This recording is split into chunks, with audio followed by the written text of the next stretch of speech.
Well, hello, fellow Oak Runners. My name is Carol Kynes, and I am president of the Oak Run Homeowners Association. Joining me today is Ann Hubbard. Hi, Ann. Hi, Carol. Today we're going to address some of the residents' concerns. Some of the Oak Run residents have some questions about the Easy Pay that's going to start up next month. You may hear some people refer to them as amenities or HOA fees, but they're not. They're really called service fees. And this, just as a reminder, the ORA board does not receive any of the money. We thought it would be interesting and helpful to have someone from the old timers say DECA constantly, but oral, to give us more information and to dispel some of the fears and some of the comments that have been made. And so who better to do that, Carol, but our lovely CEO, Priya Guman. Exactly. Let's get it straight from the source. Exactly. And by the way, did you see that video that Priya had done about the Easy Pay and explaining it? I did, and I thought it was great. In fact, I just went to my bank yesterday and followed some of their advice, and now I'm feeling a lot more confident in what I do when we get the email this coming week. Very good. Oh, wait, here comes Priya now. Hi, Priya. So glad you could join us. Hi, guys. Thank you so much for inviting me to this conversation. I'm so happy to be here. And we are so happy that you agreed to meet with us today. Oh, it's my Thank pleasure. you so much. Yeah, it's my pleasure. Yes, thank you. I wrote down some of the residents' questions, if you don't mind. Not at all. Some of the residents are nervous about entering their bank account information on a website. Is the website safe? And just who will be able to see their bank account information? I'm so glad you asked that question. The website, when we were going through picking out who the vendor was for this website, PCI compliance and a bunch of other thresholds were what we set in place. And whoever we used had to be above that standard or higher. Mhm. So we have a chief financial officer who's also our chief information officer. He's got like unbelievable amounts of experience with transforming and putting companies into the next kind of to the next level and into the modern age. He's done them for huge hospital systems. He's done this kind of software and process transition for much smaller companies than ours, and he's off the charts good. The reason that we've been so adamant about people with email addresses inputting this information and enrolling themselves is because when they put their information in, it's instantly encrypted. Instantly. No one, including anyone in my organization, and also including anyone at Invoiced, can see all that data. That is a way more secure way of paying than the traditional way every single person has ever paid us, which was with an old-fashioned check that has a series of numbers at the bottom that give anyone who has access to that check your bank routing number and your account number. So it's way more secure. And we're very pleased with the process. We know that there's a lot of kind of chit chat about that. We've tried to address it in the last 3 months with some newsletters, all the extra information that we put out there. But it's okay. We understand it's a change and we get that people feel uncomfortable with it. Well, I'm glad to know what encrypted means because people have said, I don't even know what that word means. Yeah, it's hard. It's a new word compared to the old way of doing things. Okay, so I write you a check, and the following month, my bill is $4.95 more. 99. Or 99, excuse me, 4 cents. What if I don't add that $4.99 addition every month? Because people are saying they're not going to pay that $4.99. if someone does not pay that, their account will go into arrears. Arrears. That's So- what I thought. Okay. and they'll essentially be invalidating their agreement with us because they'll owe that money. So they're either going to pay it today or they're going to pay it down the road one way or another. And it's going to be treated as a late fee. Right. So here we're moving to a fully automated process, and we're retasking the same people who were going through the 50 million, processes just to get their one check in the bank. We're retasking those people. We're not cutting. We're not doing layoffs. We're not doing anything like that. We're retasking them to something else. Wonderful. So nobody's losing their job, but that means that I have way fewer individuals' hands to open up the envelope, go through it, look up the account, do all the different security things that we do, then put it in, manually input the number, then scan it. There's so much more involved.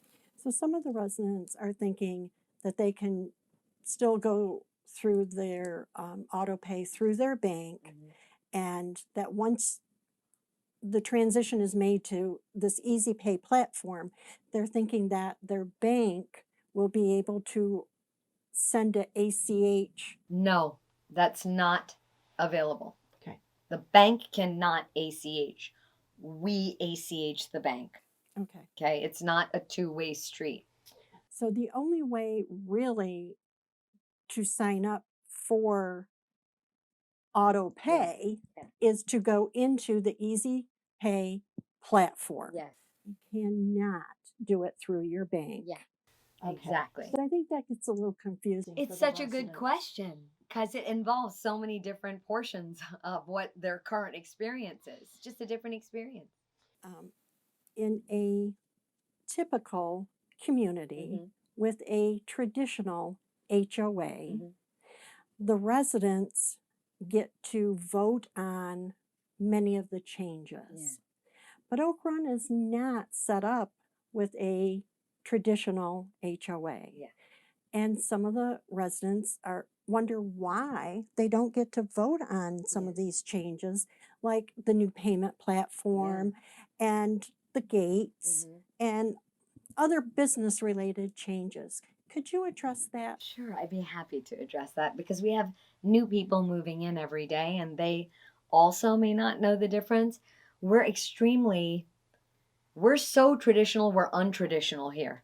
So we predate homeowner law in the state of Florida. So there's a Florida statute, Chapter 720, that actually guides that conversation.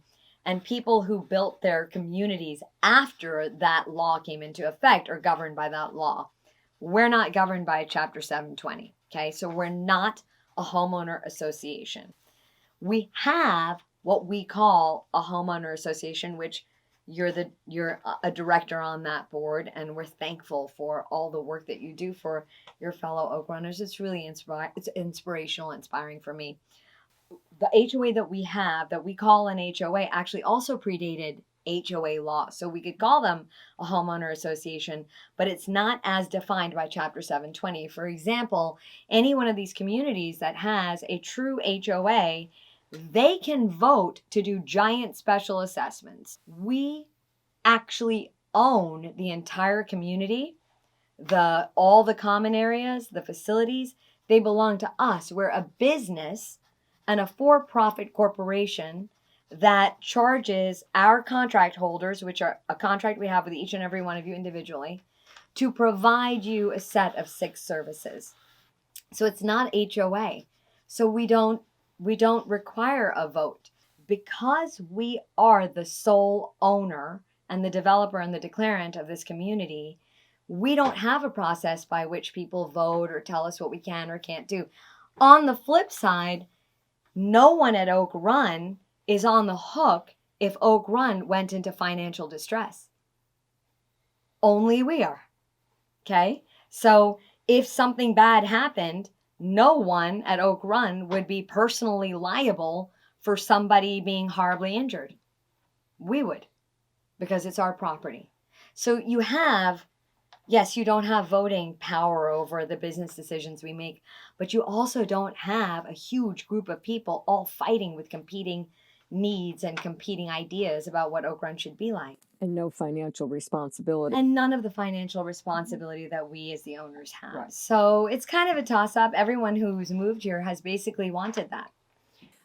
One of our goals and part of our mission is to facilitate conversation Yes, between the homeowners yes, and Oak Run Associates. yes. That's one of our functions. It's And wonderful. thank you for that. Well, no, we're so happy to have an open line of communication.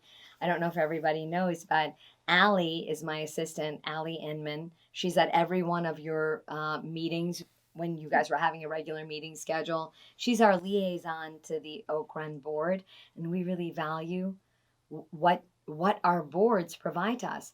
You know, and we have an incredibly vibrant, community-minded, joyful group of people who really want Oak Run to be excellent. So it's a joy to work with them and work with you Oh, thank and you. the whole gang over there. Thank you. Yeah. Thank you. Our cable system as compared to high-speed internet. Yeah. My family keeps telling us that rather than sticking with cable, we should start streaming, Yeah. getting a Fire Stick. All of these terms mean very little to me. Yeah. What do you anticipate for Oak Run's cable system? It seems to be going away. Yeah. Yeah, actually, you're right. You're actually right. So, Oak Run promises as part of the 6 services that we provide. So, one of them is basic cable television. Now, basic cable television is not specified in terms of what we put on those channels. We have to provide on the basic lineup what's called a must carry channel, which are like PBS and other community channels. If any of the broadcasters, NBC, ABC, CBS, or Fox, chose the must carry designation, they would be on there. And in the way past, they were. Now, right now, I'm kind of like detouring for a second. We're in the midst of renegotiation with Fox and not Fox, with NBC and ABC. So NBC and ABC are kind of at the beginning. We're almost to the end of our last 3-year contract. And part of why cable television keeps going up radically and becomes more and more expensive in other markets, not really at Oak Run, but in other markets, it's because these broadcasters continue to charge. The reason they're charging these unbelievable hundreds and hundreds % more increases per year is because people are cutting the cable. They're cutting the cord is what they call it. So now we have Decca Digital Solutions.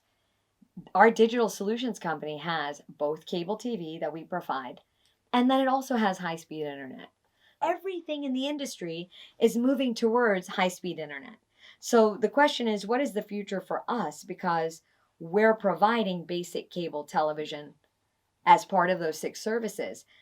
I don't know, because the technology at some point in time is not going to be remotely capable. Like I said, I'm very unsavvy when it comes to this stuff. But I when we go to our kids, we see how easy it is. My husband gets the Fire Stick and boom, boom, boom, he gets whatever he needs at our daughter's house. I don't know. I personally, it's not really going to make a big difference to me. As long as I have high-speed internet from someplace, I'm happy because I can be on my phone, I can be on an iPad, my kids can come down, they can all plug in, you know. Personally, TV is not a big deal for me, but I know for a lot of people that it is. And there's been a little chatter about what's going to happen if cable goes away. But if you are offering high-speed internet as the 6th part of our package, I think a lot of people would go for that. Okay. I mean, I really, how do you feel, Carol? I think it is the wave of the future, is going to the internet. And all of the broadcast channels, NBC, ABC, CBS, Fox, they all have online streaming. And I think more and more people are going towards that. And I can see where cable is going to be a thing of the past. Like I said, we're entering into negotiations right now as we speak with ABC and NBC, and it's a real possibility that those channels will go black. Those channels are probably going to not be on the basic cable lineup. It's not required by the deed restrictions for them to be on there. I just always liked having them on there, and those channels they will not allow a cable system to carry them for just an expanded tier. They make you put it on your basic cable lineup. You know, I think that this is not unique to just Decca Digital Solutions and cable. All cable companies all across America, you will see little blurbs going across the bottom where on a certain date we will stop carrying certain channels. Right. Cable stations or cable companies are forced with the same decision. DirecTV, Dish, they're all faced with that same decision. Well, and I think this is why our kids are getting rid of cable, because it costs so much. And it's a good time to modernize our deed restrictions and covenants. I know the residents have been asking for some time. Yep. The world is changing, not just in Oak Run, but the world in general is changing. And we know that change is hard, but we also know from COVID how resilient we all are, and how we can adapt and move forward. And this would be a great opportunity. Okay, I know we've taken up a lot of your time. I have just one more question. Some of the rules for the residents have been updated. For example, the hoses and the color of the fences and stuff. But some of the covenants have not been. And that seems to be one of the things that people complain about most, is that the covenants are outdated. Some of them don't make sense. They really need to be changed. My question to you is, how would you feel if a group of Oak Run residents, with possibly the help of a couple of board members or whatever, if we formed some kind of a committee, would you consider letting us look at these deed restrictions and covenants, coming up with suggestions from different residents as to what they would like to see changed, check into them, and maybe come up with a list of things that we feel could be updated? Well, I think you're saying this also in conjunction with, if you guys didn't want basic cable television anymore, you wanted us to replace it with a basic high-speed internet. Is that what you're talking about? Also, or are you talking about that plus, if we're at it, you wanna suggest some other things that need to get changed? Let's just take one example. Yeah. When we bought our home, we had 3 hooks for hanging baskets. Yeah.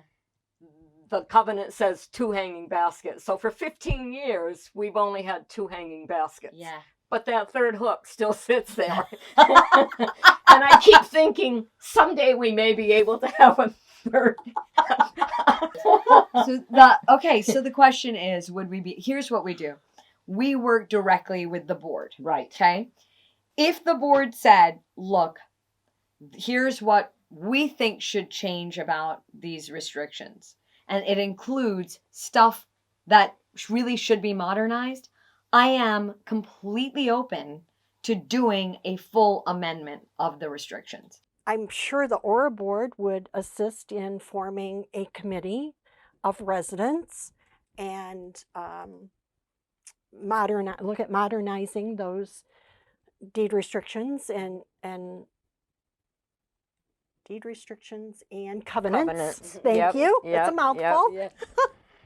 And of course, with the residents' involvement. And you know what? All together, if we all work together, we can continue with Oak Run being the best place to live. I love to hear that. That's awesome. Anne and Priya, I want to thank you both for taking the time today and discussing these concerns and questions that our residents have, and all the changes we've talked about. I hope we've addressed all the residents' questions and concerns, and I hope we can do this again. Yeah. So thank you very much. Yes, thank Appreciate you. it. Thank you Appreciate both. it. We Thank you. love working with this board. We love working with you, and we know how much you love Oak Run. And when all of our hopes and dreams are all aligned, there's nothing that cannot be made better. And we know we're not perfect, and with good suggestions and realistic suggestions, we can basically do anything. So thank you both so much. Thank you for the opportunity to speak with you today. Thank you for your Thank time. you. Appreciate it. It's my pleasure. you. Okay, thank you.